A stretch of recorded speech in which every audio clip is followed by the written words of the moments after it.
New blog. আমি প্রিয়াঙ্কা চলে এসেছি তোমার কাছে আবার নতুন একটা ব্লগ নিয়ে। ব্লগটা একটু স্পেশাল, ডে 1-এর ব্লগ। তো যাই হোক, আজকে হচ্ছে শনিবার আর ফাইনালি আজকে আমরা ভোরবেলা উঠে পড়েছি, একদম 3টার সময় উঠে ফ্রেশ ট্রেশ হয়ে ভিডিও করা চালু করেছি। তো আজকে আমরা যাচ্ছি শান্তিনিকেতন। তো অনেক দিন কোথাও ঘুরতে যাওয়া হয়নি, তো হঠাৎই প্ল্যান হলো, সাডেনলি প্ল্যান হলো যে চলো তাহলে শান্তিনিকেতন ঘুরে আসা যাক। আর আমাদের সাথে কে কে যাচ্ছে সেটা তোমাদের রাস্তায় যেতে যেতে শেয়ার করবো। আর এই যে এখানে আমরা একটা শর্টস পরে নিয়েছি, গরমে যেহেতু যাচ্ছি তো সেই কারণে একটা শর্টস পরে নিয়েছি। এখানে আমার ব্যাগপত্র গোছানো হয়ে গেছে আর ঘর দৌড়া একদম গুছিয়ে নিয়েছি। তারপরে আমরা উঠে পড়েছি গাড়িতে, গাড়ি নিয়েই যাওয়া হচ্ছে আমাদের। তো ছোটো ছোটো জায়গায় আমাদের গাড়ি নিয়েই যাওয়া হয়। এই যে রাস্তাও শুরু হয়ে গেছে যাওয়া। তো তোমাদের সাথে ওখানে গিয়ে আমি সবটা শেয়ার করবো, ওখানে কীরকম কী দাম সোনাঝুরি হাটে, কীরকম কী হোটেল, সব কিছু তোমাদের সাথে ডিটেলস শেয়ার করবো। তো তোমরা সাথে থাকো। আর এখানে আমরা অলরেডি পৌঁছে গেছি বর্ধমানে। তো বর্ধমান থেকে দাদুকে নেওয়ার ছিল, তো সে কারণে এখানে নেমেছি, নেমে দাদু আসবে, দেন আমরা ততক্ষণে একটু ব্রেকফাস্ট করে নিই। চলো। আর এখানে আমি ব্রেকফাস্ট করেছিলাম পরোটা, আর এখানে ঘুগনি, ভীষণ ভালো খেতে ছিল। তো বর্ধমানের মেনলি অনেকগুলো দোকানই ভালো। আর এখানে আমি একটু চা খেয়ে নিয়েছিলাম। তো এই আর কি, ভাই একটু দুষ্টুমি করছিল। আমাদের ঠিক হয়েছিল যে শক্তিগড়ে দাঁড়িয়ে ব্রেকফাস্ট করবো, কিন্তু না, শক্তিগড়ে দেখলাম সকালবেলা অনেকগুলো দোকান বন্ধ, হয়তো হাইওয়ের দ্বারা দোকানগুলো বন্ধ করে দেওয়া হয়েছে। তো সেই কারণে আর ঢুকলাম না, একদম ডাইরেক্ট এসে বর্ধমানে নামলাম। দাদুকেও নেওয়ার ছিল, তো সেই কারণে। তো এখানে চলো, চাটা খাওয়া, ব্রেকফাস্ট করা সব কমপ্লিট, দাদু এসে গেছে, এবার বেরোনো যাক। আর এটা হচ্ছে আমাদের কালীবাড়ি, ভীষণ জাগ্রত মা। তো এখানে আমরা যেহেতু এখন উঠতে পারবো না, তো সে কারণে আর দেখানো হলো না, কিন্তু ভীষণ ভিতরে অ্যাম্বিয়েন্সটা ভীষণ সুন্দর। একদমই বেরোনো বন্ধ হয়ে গেছিলো, তো সেই কারণে অনেক দিন বাদ বেরোতে পেরে ভীষণ স্যাটিসফাইড আমরা সবাই। আর এটা মেনলি মানে আমার ভাইয়ের বায়নাতেই যাওয়া হচ্ছিলো। আর এই যে গাড়িতে ছিলাম আমি, আমার মা, পিসিমণি, আর এর পেছনে ছিল বাবা আর দাদু, আর সামনে ছিল আমার ভাই। আমার ভাই সবসময় গেলে সামনেই বসবো, একটুখানি ডাটুয়াল টাইপের আছে।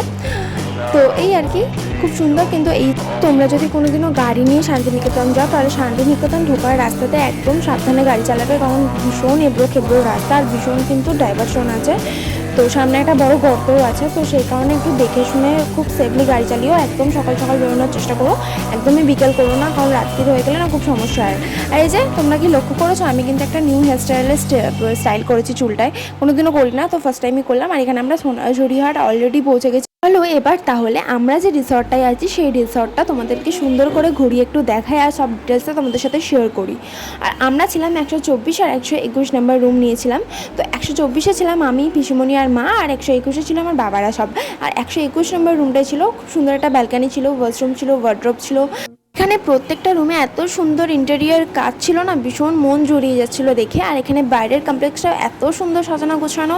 আর এখানে তোমরা লিফটের ব্যবস্থাও পাবে, সিঁড়ির ব্যবস্থাও পাবে। আর এখানে তোমরা যদি চাও আলাদা করে পার্টি করতে বা নাচ গানের যদি ব্যবস্থা চাও, তাহলে ওপরে মানে সেকেন্ড ফ্লোরে বা থার্ড ফ্লোরে পাফ আছে, তো পাফেরও ব্যবস্থা আছে এখানে। তাও তোমরা বাইরে মানে ব্যাকগ্রাউন্ডে তোমরা বাচ্চাদের জন্য প্লেগ্রাউন্ডও পেয়ে যাবে। এখানে গাড়ি রাখার পার্কিংয়ের ব্যবস্থা আছে। আর এখানে সুন্দর একটা গার্ডেন দেওয়া আছে, এখানে তোমরা ফটো তুলতে পারো, টাইম স্পেন্ড করতে পারো। আর ওদিকটা আছে পুল, একটা ছোটোদের পুল আছে, একটা বড়োদের পুল আছে। এখানে তোমরা আলাদা করে পুল পার্টিরও ব্যবস্থা করতে পারো, সেটার জন্য ওদেরকে আলাদা করে বুক করে কথা বলতে হয়। তো তোমরা যদি চাও আমি তোমাদের ডেসক্রিপশন বক্সে কার্ড প্রোভাইড করে দেবো, মানে ওই সঞ্চারী হোটেলের কার্ড প্রোভাইড করে দেবো। আর এই যে এটা পুল, আর এখানে সুন্দর ডিনারের ব্যবস্থা করা আছে, তোমরা বাইরে চাইলেও এখানটা ডিনার করতে পারো। ভীষণ সুন্দর একটা অ্যাম্বিয়েন্স দিয়ে ঘেরা। আর এখানে এই যে কটেজও আছে, তোমরা কটেজ রুম যদি চাও তো বুক করতে পারো। আর এছাড়াও পুল থেকে উঠে এখানে স্নানের একটা ব্যবস্থা করা আছে, এখানে ওয়াশরুমের একটা ব্যবস্থা করা আছে। তো ভীষণ সুন্দর রিসর্টটা, ওদের বিহেভিয়ারও ভীষণ সুন্দর, তোমরা চাইলে একবার হলেও ভিজিট করতে পারো। আমি তোমাদের সব কিছু প্রোভাইড করে দেবো। এখানে সেরকম বাজেট ফ্রেন্ডলি খুব একটা না, এখানে সব কিছু প্রত্যেকটা রুমই শুরু হচ্ছে 3,500 থেকে 4,000 থেকে শুরু হচ্ছে। তো তোমরা চাইলে একবার হলেও ভিজিট করতে পারো। 2 দিনের জন্য ভীষণ ভালো রিসর্ট, আর ভীষণ ভালো জায়গা, ভীষণ ভালো পরিবেশ। আর এই যে এটা হচ্ছে আমাদের রুম, এই যে এখানে টিভি দেওয়া আছে, এখানে সুন্দর একটা বেডরুম দেওয়া আছে, এখানে একটা সুন্দর ওয়ার্ডরোব দেওয়া আছে, এখানে একটা সুন্দর মিরার দেওয়া আছে, যেখানে তোমরা চাইলে রিলস ফটোস তুলতেই পারো। আর এখানে এই যে ইনস্ট্যান্ট চা করার জন্য একটা ইলেকট্রিক কেটেল দেওয়া আছে, এর সাথেও দেওয়া আছে জলের বোতল, এর সাথেও দেওয়া আছে কিন্তু সুগার, মিল্ক এসেট্রা এসেট্রা। তো যাই হোক, মানে তোমরা প্রত্যেকটা প্যাকেজের সাথে কিন্তু ব্রেকফাস্টটা ইনক্লুডেড আছে।